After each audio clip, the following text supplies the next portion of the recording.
The Batman. With a Rotten Tomatoes score of 85% from critics and 87% from the audience, most would consider this to be a good or even great retelling of the Batman story. But behind the hype and good reception, how good really is this movie? Is it overrated? Does it do these classic characters justice? Well, sort of.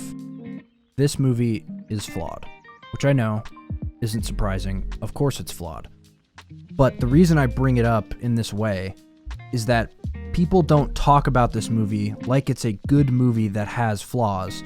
They talk about it either as the worst movie ever made and the worst Batman adaptation, or the best definitive Batman adaptation and the gold standard for comic book movies, which obviously neither is the case, at least in my opinion.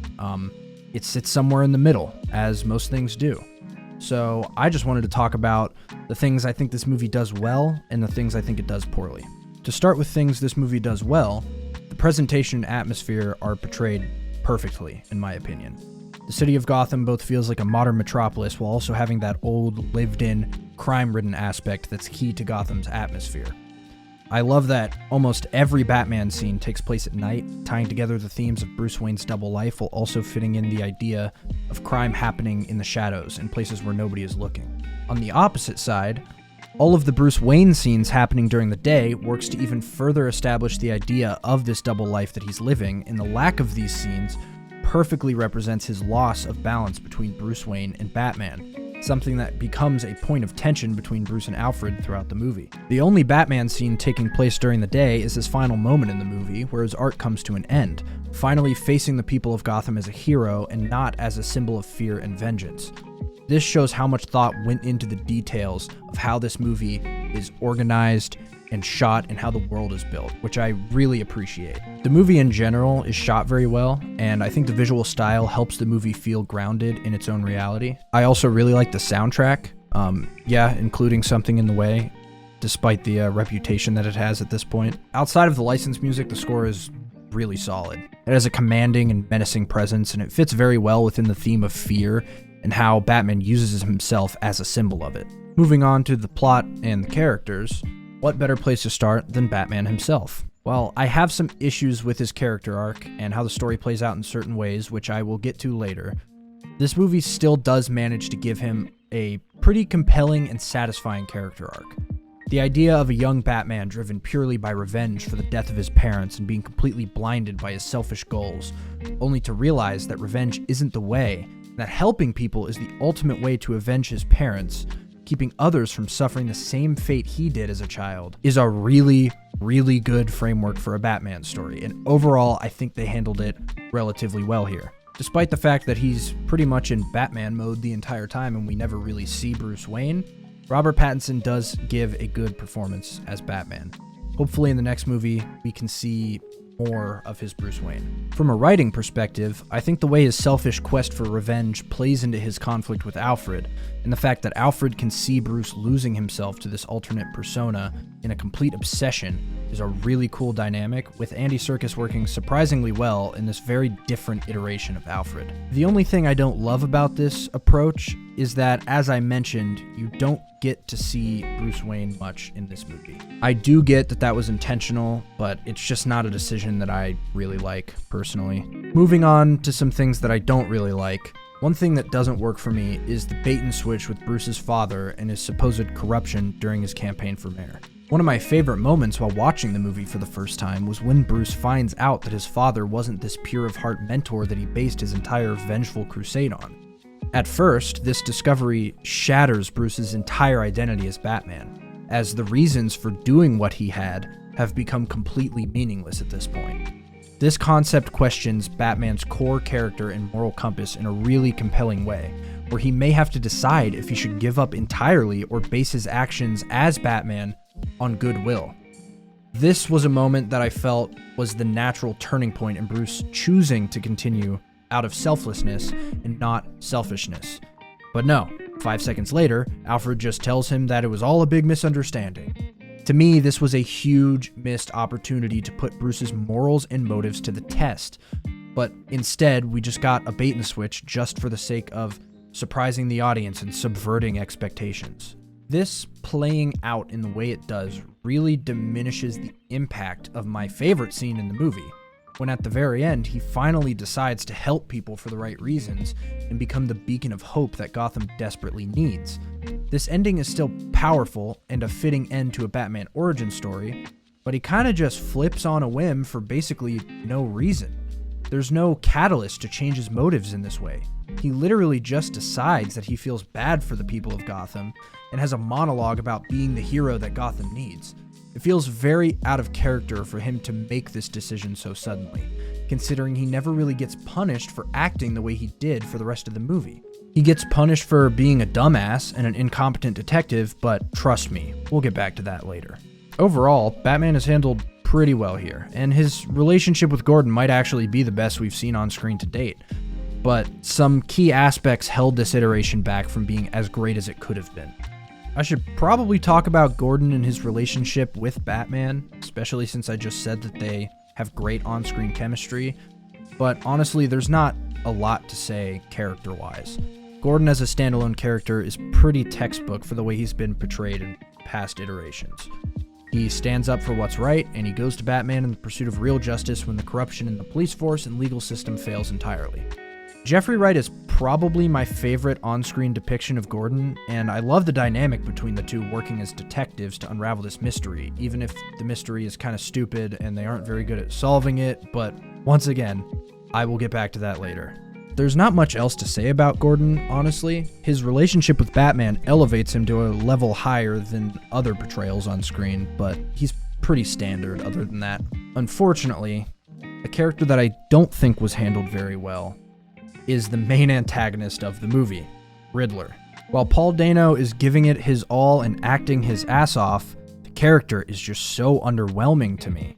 If I told you his motivations without you seeing the movie, you would probably laugh, because they're just that stupid and half-baked. The reason for him going through with this ridiculous plan to flood the city and lead Batman on this intricate cat and mouse chase literally comes down to the fact that, well, Bruce Wayne was an orphan, but he was rich, so it doesn't count. They try and play this off as being a testament to how batshit crazy he is, but it comes off to me as him just being stupid. They kind of mention this within the movie, where Batman calls him stupid and insane for doing so much for such a small reason, and this is supposed to be a legitimate character moment. It comes off to me as a really lazy way to justify your villain's weak motivations. A perfect example of how to do this exact same thing the right way is with The Dark Knight's Joker. You might be saying, well, the Joker didn't have any solid motivations in The Dark Knight, how is this any different? Well, there's one key difference between the two. In The Dark Knight, it's a direct plot point that the Joker has no motivations. His insanity and motivations, or lack thereof, are a driving mystery throughout the movie, one that Batman is trying to solve along with the audience. The multiple scenes where he tells completely different stories of his scars to different people works to deepen the intrigue of this clearly demented character. Then, you have the scene where he burns the money, showing to the people around him that his only true goal is chaos. This works incredibly well because it forces Batman to find a completely new angle to stopping him, as he has no way to predict what he'll do next or what his goals are. So while this movie uses the Joker's insanity to pretty much create a villain with no motivations, he still ends up being one of the best on-screen villains of all time. The Riddler, on the other hand, has very specific motivations. They just make no fucking sense at all. Instead of his insanity adding to his intrigue, it just makes him look like a moron and makes the audience feel like the writers didn't know what to do with him. And this is a personal thing, but I also hate that they turned him into a 4chan incel. The scenes with his supporters commenting and him doing these like goofy ass live streams felt dated and out of touch when I watched the movie opening day, so I can't imagine it'll age well with years of time under the movie's belt, unfortunately. I also felt that the script was really making it hard for Dano's performance to come off as anything other than goofy and over the top. Like, the moment when he randomly starts singing and Batman's getting all pissed off and hitting the glass, I could not help but laugh in the theater. It was clearly supposed to be this haunting moment of Batman realizing the extent of his insanity and not knowing what to do next, but it just came off as really corny. Of course, the script is riddled, no pun intended, with these moments when it comes to the Riddler. Luckily, the outlook isn't all bad in the villain department. Colin Farrell absolutely kills it with his portrayal of Penguin. His performance is awesome, and you wouldn't even know it was him behind the masterful prosthetics and makeup. I love this slimy crime boss type character who's equally cocky and terrified of failing his boss. It just works so well, and I really hope he plays a more central role in the next Batman movie, because honestly, I think this movie could have been a lot better if he was the main antagonist. There's not really much to say about him, he just steals the show, and I hope we see more of him in the future. I was gonna try and make a whole section about Catwoman, but honestly, there's not much there either. Zoe Kravitz has a good performance, but honestly, she feels like an afterthought in this movie. While I kind of like her connection to Falcone, her being his daughter mostly felt like a way to involve her in a story she otherwise wouldn't be involved in. The only way she's really used is as a plot device for Batman to get information, which I think he could have just done himself, as we saw him do when he confronted Falcone as Bruce Wayne. The romance subplot is also really weak. It really didn't go anywhere at all, and the movie separates them at the end anyway, so it really just felt like wasted time by the end of it. She's not bad, but she just felt shoehorned into the story, and it's a little bit disappointing that she didn't have much to do. I do really like this movie's adaptation of Alfred, though. I like that he's not just the stereotypical old butler that we've kind of seen throughout every other Batman movie, at least to date. I like that he's younger and a little bit more competent and on Bruce's level in terms of helping with problems. Now that we've talked about the characters, let's talk about what works and what doesn't as far as the plot goes. As I alluded to earlier, there is some shit that I really do not like about the plot of this movie. Before I get into the actual details of the plot that I don't like, I have to talk about the pacing.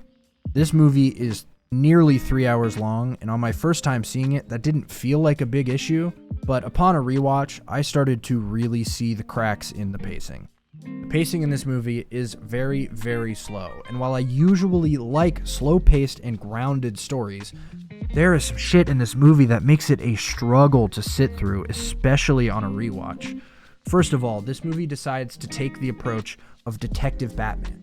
It's first and foremost a movie about two detectives unraveling an intricate mystery. The problem is, the mystery is fucking stupid. To better convey what I mean, let me lay out the general plot. This movie follows Batman and Commissioner Gordon as they try to follow a trail of breadcrumbs left behind by the Riddler after he murders the mayor of Gotham. In theory, this is an awesome idea for a plot.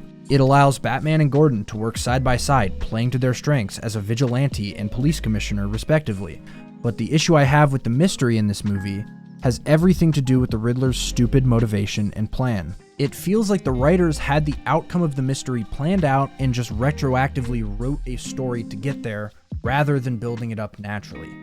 Every part of the mystery feels like a plot device with just a little too much convenience. This applies to Batman and Gordon as well, who will figure something out completely by chance while simultaneously not picking up on something incredibly obvious. An example of this is when the whole El Rata Ilata thing came into play, and they discovered it translates to a winged rat. I immediately made the connection to a bat, and therefore Batman. Keep in mind, I am a normal dude who was watching a Batman movie, but somehow, the literal fucking super genius with an IQ higher than Tony Stark and a detective by trade literally had to be told out loud what this meant. It's a small thing, but it really makes the audience question the intelligence of the characters, or even worse, the intelligence of the writers. This feels like something that came to be simply because, oh, well, the characters can't figure that out yet because it would break the plot. And that's just one example of the many frustrating plot contrivances that turn a great detective story into something much less entertaining. When you have a movie that's 3 hours long, almost entirely dedicated to a mystery, the mystery has to be effective, or else the audience doesn't care anymore, and the movie starts to seriously drag. It's even more frustrating because this is the first movie where I thought we might get some representation of Batman's one superpower, his intelligence. The only reason Batman fights alongside literal demigods in the comics and cartoons is because of his intelligence, not his ability to fight. The whole reason the Batman v Superman comic can exist is because Batman's intellect gives him an advantage beyond superhuman capabilities, which is what leads him to beating Superman in the end. So it's really disappointing that in their attempt to showcase Batman's intelligence, they ended up making him look like a moron. In conclusion, now that I'm done ranting like a madman, I don't think the Batman is bad, as surprising as that may be based on what you just listened to. Despite there being parts of this movie that I really don't like, there are a lot of redeeming qualities as well. I unfortunately feel like this movie is held back from being great in many ways, but it still does serve as a solid start to a movie series nonetheless. But at least it's better than this.